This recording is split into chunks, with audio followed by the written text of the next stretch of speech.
Alright guys, I got something to tell you. I've been keeping it a secret for just way too long, and I've got to get it off my chest. If investing in this company makes me a ape, then I guess I'm an ape.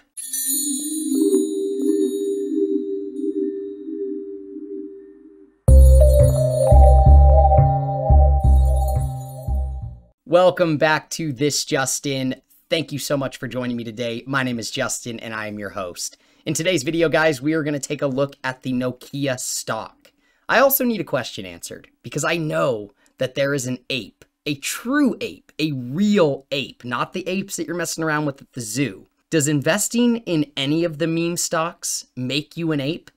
Or do you have to invest into AMC to be a true diamond-handed ape? Let me know down in the comments because I really need to know. I've seen way too many people get called hedgies and shills and paid hedge fund informants and bots in the comments of Weeble and stock twits. I need to know if you accept me into the ape community.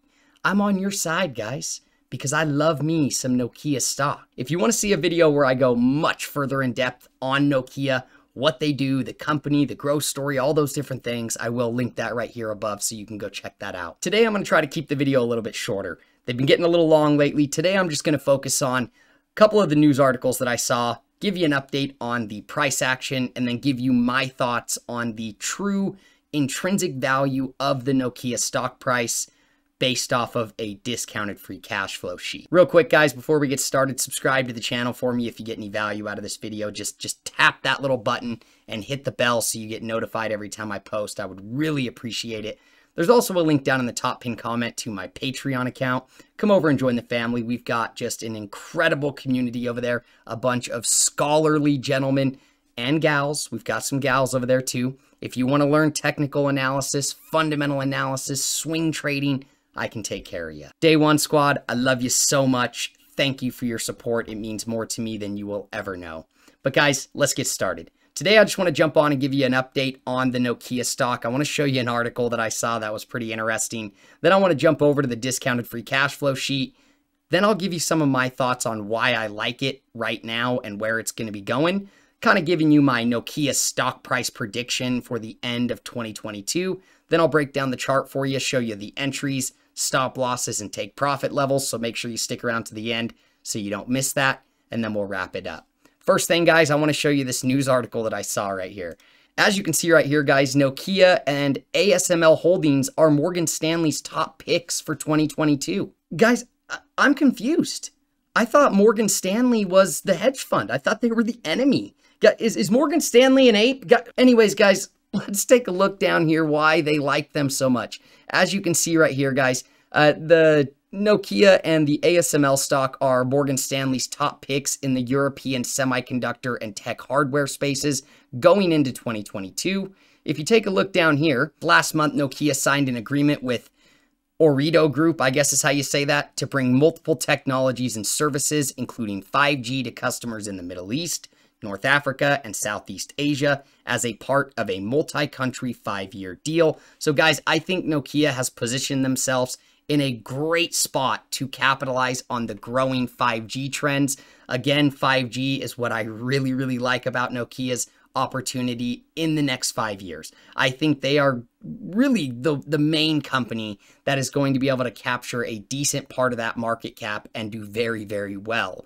5G is everything, guys. You know, the metaverse or the multiverse or whatever it is that everybody's going insane about right now, that is not possible with 4G LTE.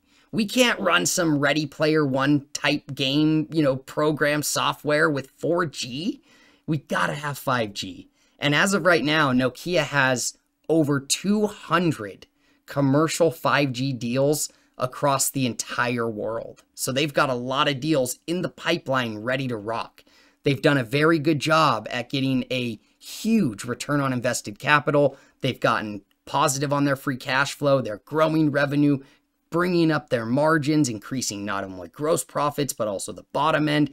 Guys, 5G, the rollout on 5G is going to be much, much more sustainable than the 4G rollout was. So that is going to help Nokia even further grow their bottom and top end. So not only is it giving them a much more opportunity to gather bigger deals, more deals, deals with bigger companies, but it also makes them more money per deal. You got to think about it like this, guys.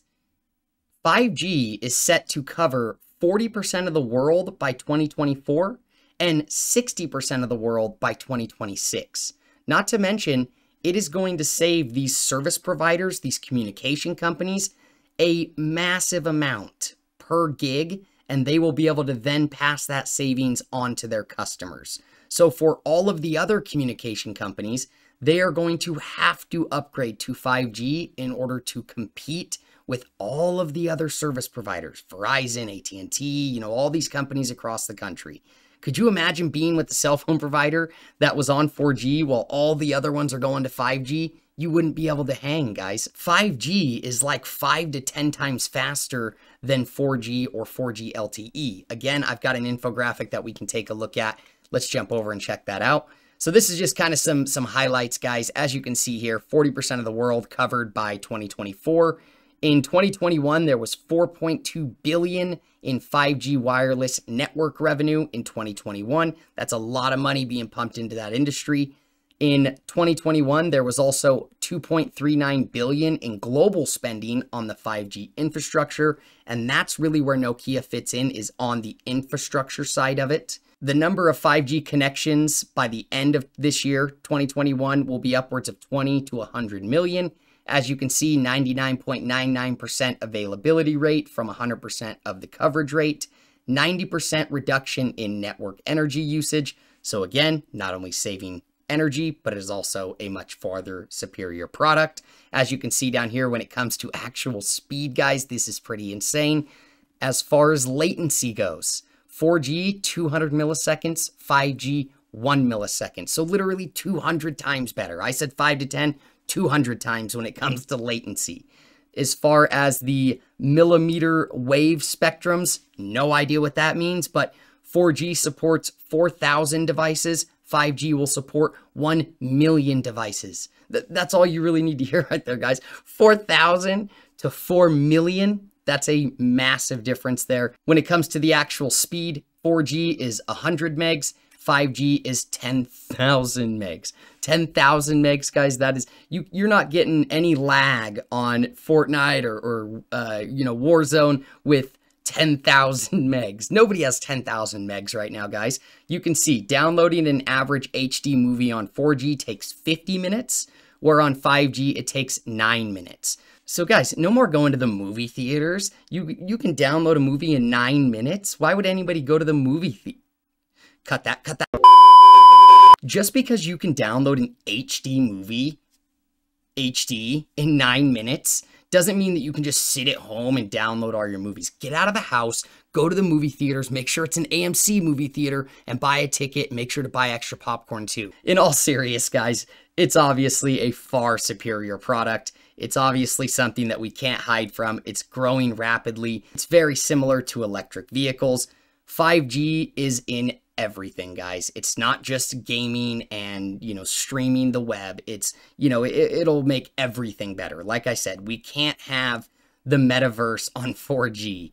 I mean, you're talking smart cities, medical, gaming, infrastructure, everything, guys. 5G will help everything get better. Now, obviously, there is their cons. I know, some people think that it will cook your insides because all the towers have to be much closer. I love me some conspiracy theories, but whatever. 5G is coming, and I think Nokia's got a great spot. This next one here will particularly help us a lot, guys. Battery life of low-powered devices will increase by up to 10 years. So I'm really glad to know that I can keep my same iPhone for 10 years. Guys, honestly, the comparison from 4G to 5G would be like, 4G to the Nokia brick phones. Who remember? I had the brick phone, guys. Do you remember when you would accidentally click the internet and the globe icon would come up and you'd be like trying to X off so you didn't get charged extra data? That's the difference. I mean, compare 4G to 5G is like comparing 4G to the Nokia brick phone. So very exciting stuff, guys, and I love the spot Nokia's in right now. But let's jump over and take a look at the discounted free cash flow sheet. Some of you guys may remember this from the last video I did. I did go a little bit more conservative with the numbers this time, just because, again, I want to be extra conservative. But you can see here I've got in all the data: $6 stock price, the outstanding shares, most recent revenue, net income, and free cash flow. Now, as far as the growth rate, guys, for the next 5 years, I put 7% on average on the revenue growth from now for the next 5 years. And then their terminal growth rate, which means in perpetuity after that, every year after that, I put 3%. Then I discounted it down by 10%. I also put the free cash flow margin at 11%, which is exactly what they're doing right now. They're actually supposed to increase their free cash flow margin as time goes on, but we'll just leave it right there at 11. I'll show you a couple different variations.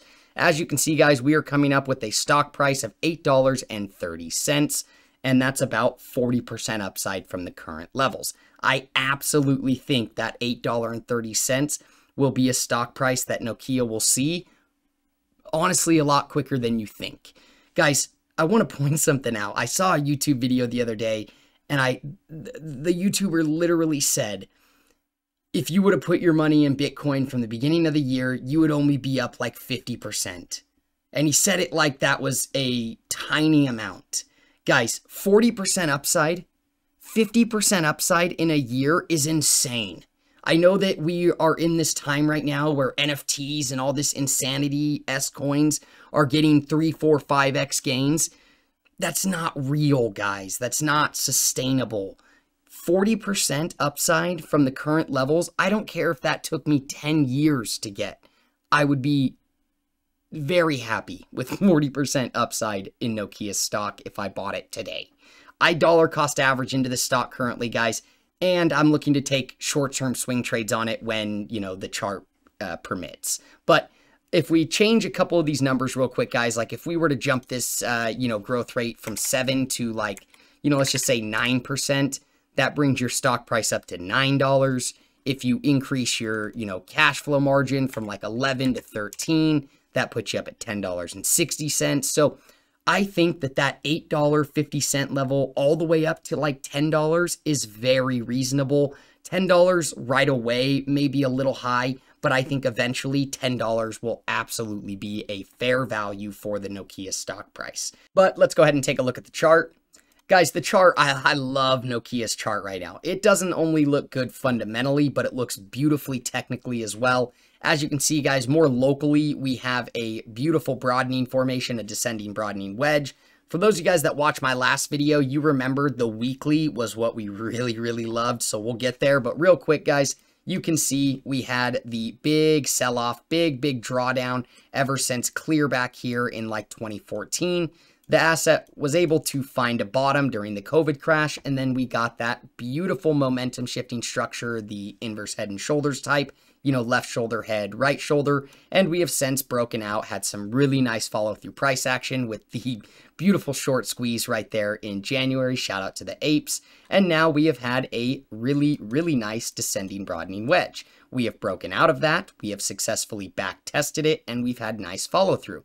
Guys, this is a beautiful partial decline. For those of you guys that are familiar with the Thomas Bulkowski, teachings, encyclopedia chart patterns, you probably know what a partial decline is, or at least you should. That is when a either broadening formation or a rectangle gets a partial, it sells off, stalls halfway through, and then runs right back up to the top and breaks out. They have a very high success rate. They do very well. These broadening formations could take us to much higher prices, guys. As you can see, it's right over the top of a major inflection zone. It's got a big, nice pole running up to it. Guys, that's not how you measure. Like if you were to take, if this was a bull flag, you would take the pole. That would take us to way higher prices. On these broadening formations, our price target is the top of the structure. So right up there at like $6.33. One thing I want to point out, guys, look at the oscillator. We are right there at the bottom of the bullish control zone.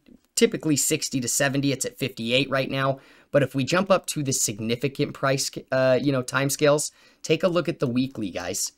Right there at the bottom of the bullish control zone, 59 to 59.8. So we could see much higher prices. We had the big bullish Gartley that has played out beautifully with the momentum shift Bulkowski structure after the pattern completion zone. we broke a supply line. So while we were breaking the supply line, we formed the broadening wedge and we successfully back tested the supply line. That's huge, guys. Take a look at where the 200-day moving average is. Right there confluent with the inflection zone. So we've got a lot of stuff happening right here. We've got one zone that was massively resistance in the past, like a major level of resistance, then support, resistance, support, resistance, resistance, and it is now support again. So that is some extra confirmation, guys, that we need as market participants to know that we are successfully above that level. You can see what price does above that $5.18 level. Straight up, straight down, straight up, straight down. So we absolutely could see that $8.66 level.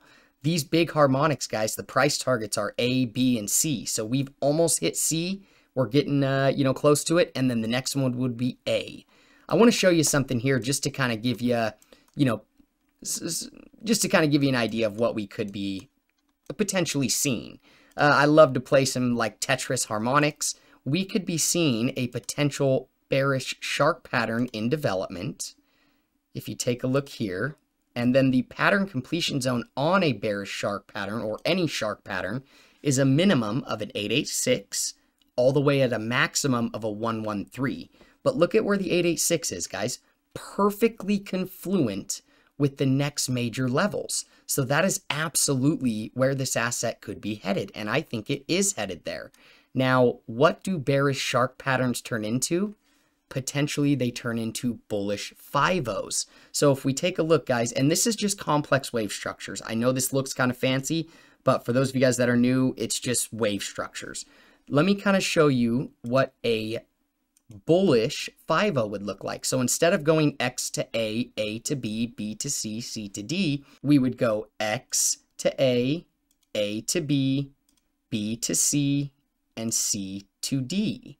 So that would be the pattern completion zone, guys, right here.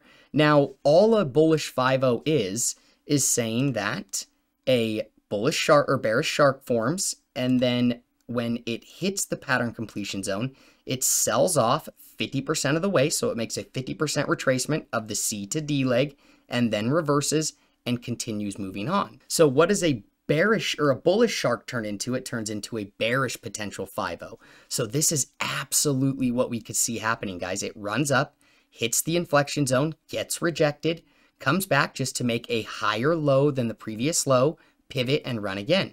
That would just give us, again, extra confirmation that that inflection zone is still the inflection zone and it is holding as support. Guys, this could be a beautiful setup right here. And I honestly kind of think this would happen. Let me kind of fill this in here just so you guys can get a better look at it. Make it a little bit prettier.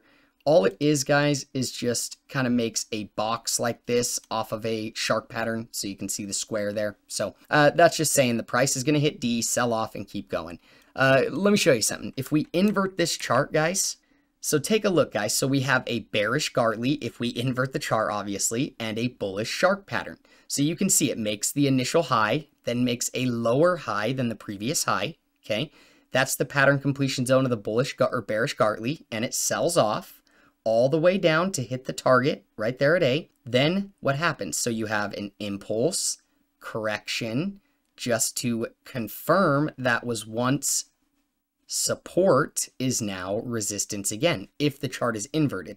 And then it keeps dumping. Lower highs, keeps dumping. So it looks extremely bearish if it's inverted, but extremely bullish if it's not inverted. So guys, again, this is all speculation. Who knows if this is going to happen? It could literally just pivot here and keep dumping. However, I actually think that this has a very high probability of happening. It runs up, hits D, pulls back 50%, higher low, keeps going, breaks the next level, back tests it, keeps going. So who knows how high it can go, guys. And again, this is like an 8-year structure. This Gartley took 8 years to develop. This is a monthly chart, guys. And look at the oscillator right there on the RSI at the bottom of the bullish control zone at 60. Guys, look how high this thing has gone before, way up at 88. So you got to think, if this oscillator keeps going on the monthly and gets up there oversold 70, 80, Nokia could see much higher prices. But it's not going to happen overnight. This took 8 years to develop. I'm not saying it's going to take 8 years to get up there, but it could take some serious time. So you got to be patient. But overall, guys, I love Nokia right now. I think this is a perfect entry point right here after you just successfully back tested the supply line and the inflection zone. And I think you could be seeing higher prices over the next couple of years. That's it for today, guys. Thank you so much for watching. This video is for entertainment purposes only. I'm not a licensed stockbroker.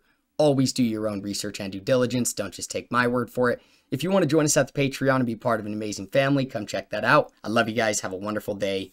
Peace.